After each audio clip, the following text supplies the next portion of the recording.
आप सवाल खड़ा करें, जिस अंबेडकर का बार बार नाम लिया जा रहा है, जिस अंबेडकर का बार बार हवाला दिया जा रहा है और यकायक अंबेडकर से प्यार हो गया है, अंबेडकर की किताब तो पढ़ लो भाई।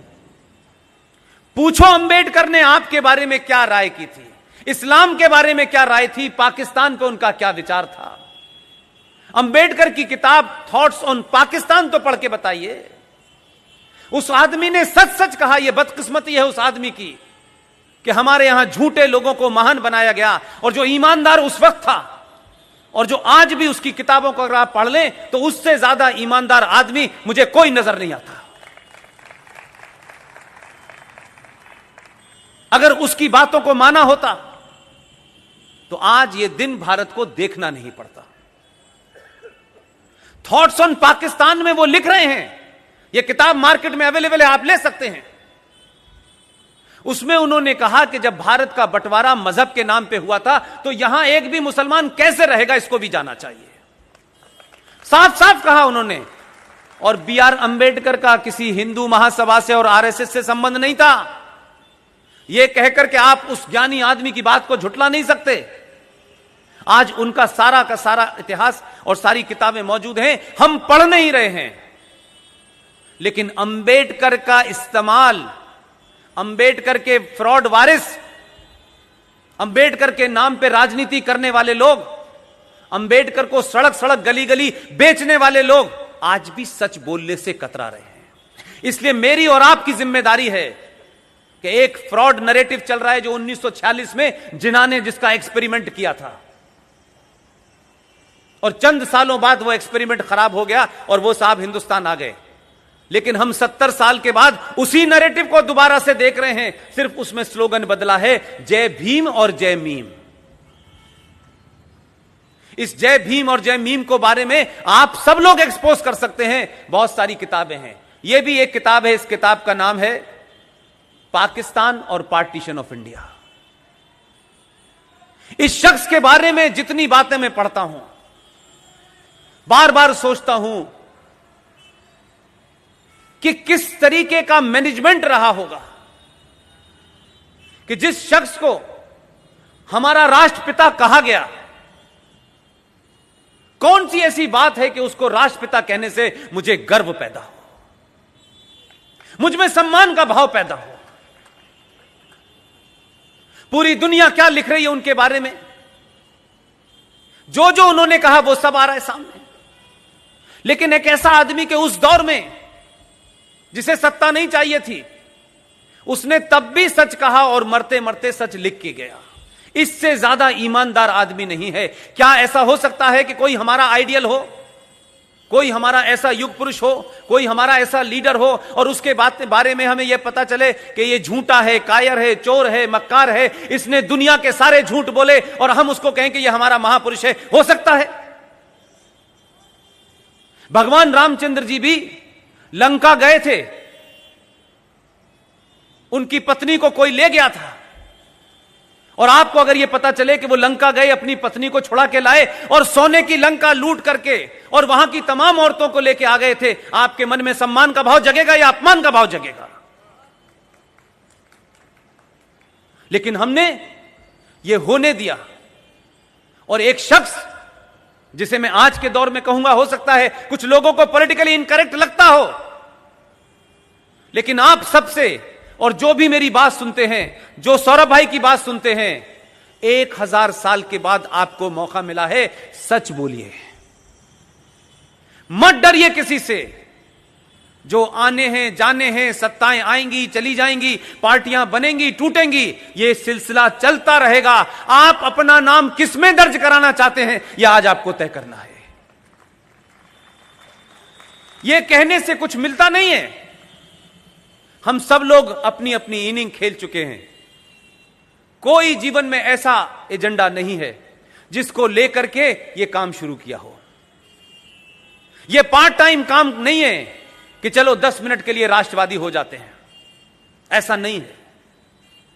यह कन्विक्शन के तहत लोग जो देश में काम कर रहे हैं, उनका यह अकीदा है, वो ये मानते हैं, इसलिए आपके साथ में हैं। और इसीलिए आप मुंबई जैसे शहर में, जहां लोगों के पास 2 मिनट का वक्त नहीं होता, हम जैसे लोगों को भी सुनने आप आते हैं, उसको मल्टीप्लाई करते हैं, विदेशों तक में लोग सुनते हैं। उसकी सिर्फ वजह इतनी ही है कि आने से पहले हमने अपने बारे में वाजे कर दिया है कि हम किसी पार्टी का टिकट मांगने नहीं जाएंगे, हमको कोई शौक नहीं है। यह इज्जत उस पद पे बैठने से ज्यादा है।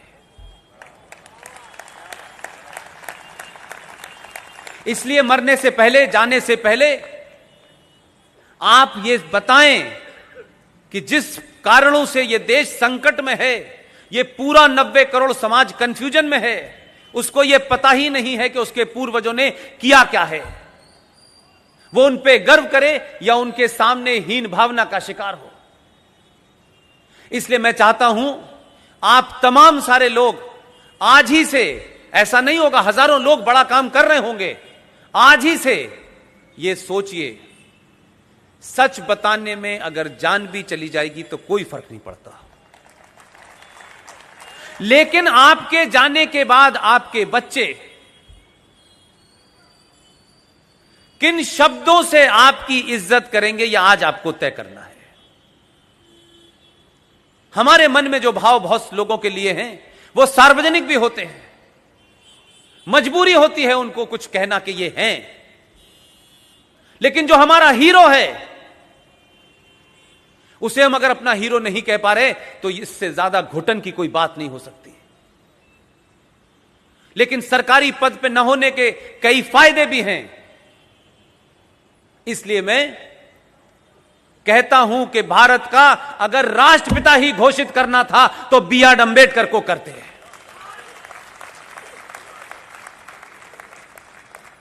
हम इस झूठ में तो नहीं फंसते, हमारी 4-4, 5-5 नस्लें इसी झूठ का भेंट चढ़ गई।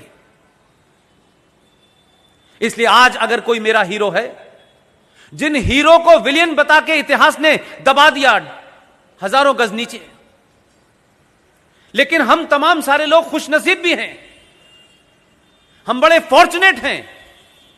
हमने 47 नहीं देखा, हमें नहीं पता, लेकिन 47 कैसे हुआ होगा वो अपनी आंखों के सामने देख रहे हैं और पूरी ताकत से 47 ना हो उसे रोकने की कोशिश भी कर रहे हैं। इसलिए आपको एक अपॉर्चुनिटी मिली है कि आप और आपके बच्चे आपको किन भाषा में और किन शब्दों में आपके जाने के बाद कहें, उनको आपके ऊपर गर्व हो या आपके ऊपर शर्म हो। इसलिए अपनी अपनी भूमिका को आप बिना किसी कोई बड़ा किए हुए छोटी छोटी भूमिकाओं को निभा सकते हैं। और ऐसे ही लोगों में नाम है अभय मराठे जी का।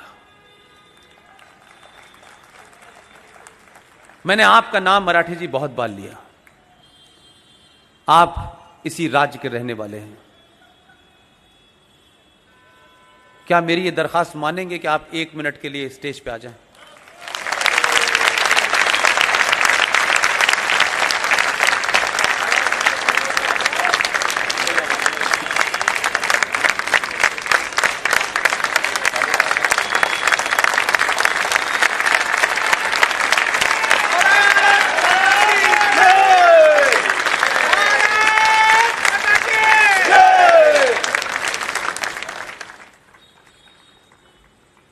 ये राष्ट्रीय दिन दर्शिका के नाम से है। इसको मैं जितनी बार देखता हूं मुझे लगता है कि ये पहले क्यों नहीं हुआ। इसलिए इस कैलेंडर को आप देखेंगे, इसी के अंदर इन्होंने ऐसी चीज़ें छाप दी हैं कि जब आपके बच्चे पूछेंगे सवाल, जब वो बच्चे पूछें तो आपको वो जवाब देना पड़ेगा। और आप जब आपको जवाब देंगे तब आपको ये भी पता चलेगा कि आखिर ऐसी कौन कौन सी वजह थी जो हमसे छुपाई गई, जो आपको बताई नहीं गई।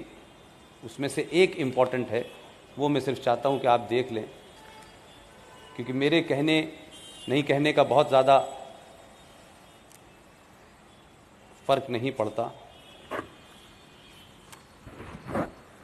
ये वो चित्र हैं जो भारत के पहले ओरिजिनल कॉन्स्टिट्यूशन पे छपे हुए थे। पूरे 22 नहीं हैं, कुछ छापे हैं। इसलिए जब जब आपके घर में इस कैलेंडर को लोग देखेंगे तो आपने भारत की पहचान के रूप में इस देश में कुछ लुटेरों को, उनकी सत्ता में जो लोग थे, उस लुटेरी फैमिली के एक आदमी के ताजमहल को आपने भारत की पहचान बनाया और पिछले 70 सालों से आपने दुनिया के राष्ट्राध्यक्षों को दिया। वो ताजमहल, उसकी हकीकत क्या है, इसे लिखने की जरूरत नहीं है। मराठे साहब ने उसकी हिस्ट्री इसमें लिखी है और तस्वीर भी छापी है।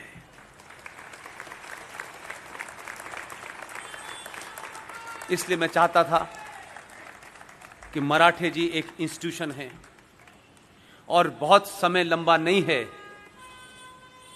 आने वाली जनरेशन इस चैलेंज को ले, लोग सिर्फ इसको ले लेंगे, इतने से ही काम हो जाएगा। मेरे 3-4 साथी जो दिल्ली में हैं, जो ट्रस्ट इंडिया फाउंडेशन के नाम से काम कर रहे हैं, उन्होंने मुझसे कहा है इस आदेश के साथ कि मराठे जी आपको मिले तो आप उनको भरोसा दीजिए कि इस कैलेंडर का भविष्य में जो भी पब्लिकेशन की कॉस्ट आएगी सारी ट्रस्ट इंडिया फाउंडेशन वहन करेगा। लेकिन इस कैलेंडर को एक आंदोलन का रूप देना है, घर घर पहुंचाना है। ये कॉमर्शियल वेंचर नहीं है, इसमें 80 साल की उम्र तक इनका खून पसीना है। Thank you very much Marathe. Thank you.